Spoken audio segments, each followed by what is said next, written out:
Good day, folks, and I'm up here in Edinburgh again today. I'm visiting the memorial to a distinguished Scottish cavalryman, and his name is Ensign Ewart. I'm at his monument just right now, and I'll show you it.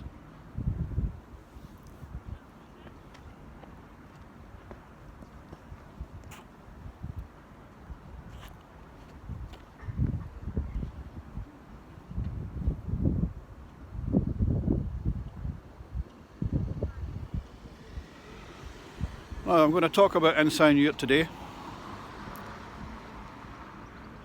Ensign Ewart was a member of the Royal North British Dragoons.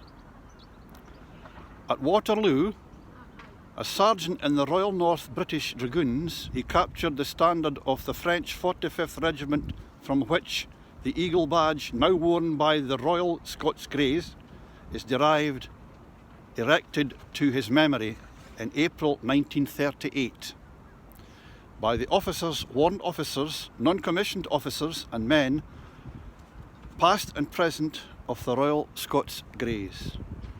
So, very famous cavalry regiment, the Royal Scots Greys. I think one of their claims to fame was the famous charge at the Battle of Waterloo, and the Ensign Ewart captured the French pennant there. His history, chart history, goes back quite a bit. He was involved in a few skirmishes and a few engagements, a few wars in his time. Ensign Charles Ewart lived from 1769 to 23rd May 1846. He is remembered for capturing the regimental eagle of the French 45th Regiment of the Line at the Battle of Waterloo on Sunday 18th June 1815. The wider picture in Scotland at the time is set out in our historical timeline.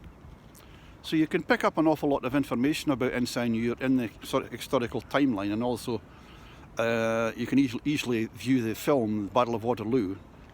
Whether he's mentioned in there or not, I'm not quite sure. Charles Ewart was born at Biddle's Farm near Kilmarnock in Ayrshire in 1769. At the age of 20, he enlisted in the army, joining the Royal North British Dragoons, a cavalry regiment better known by its unofficial name of the Scots Greys. Ewart saw action a number of times during the French Revolutionary Wars between 1792 and 1802, being briefly captured by the French on one occasion. So he's been quite an adventurer in a sense. He's liked the action, so to speak.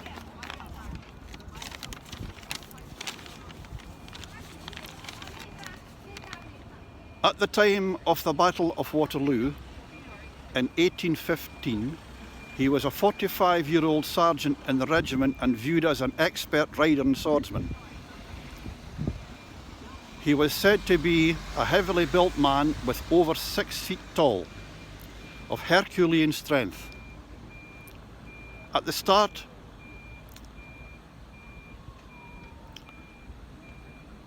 the battle, the Scots Greys formed part of a heavy cavalry brigade held in reserve by Wellington.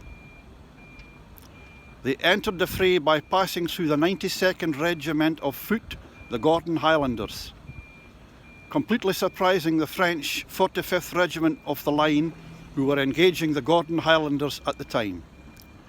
The French regiment broke apart, and the eagle serving as the regimental standard was seized by Sergeant Ewart in the midst of fierce hand-to-hand fighting. Ewart was ordered to return the captured eagle to safety and took it to Brussels while the battle continued. Ewart's capture of the eagle rapidly entered folklore, and he became a celebrity after being invited by Sir Walter Scott to address a Waterloo dinner in Leith.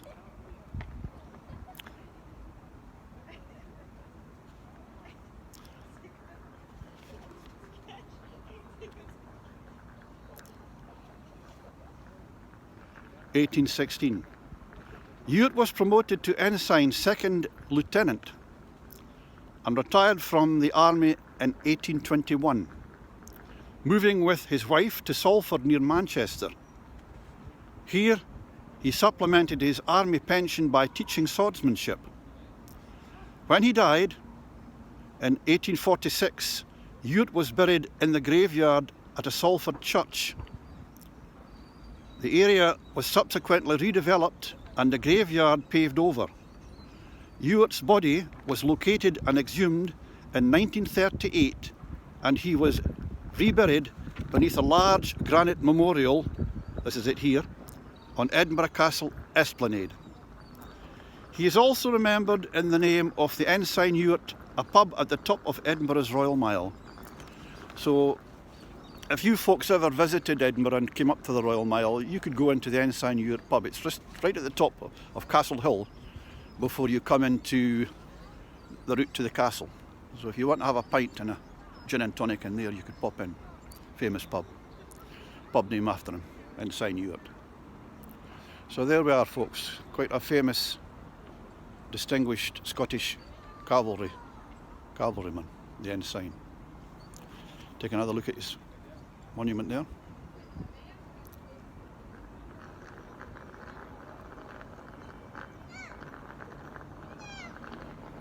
Okay, but if you want to know more information about Ensign Ewart and get some pictures of him, just log into YouTube or Google Ensign Ewart, and you'll get some pictures of the cavalryman.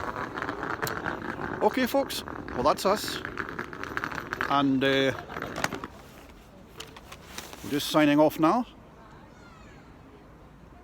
and hope to see you around on the next trip. Bye for now.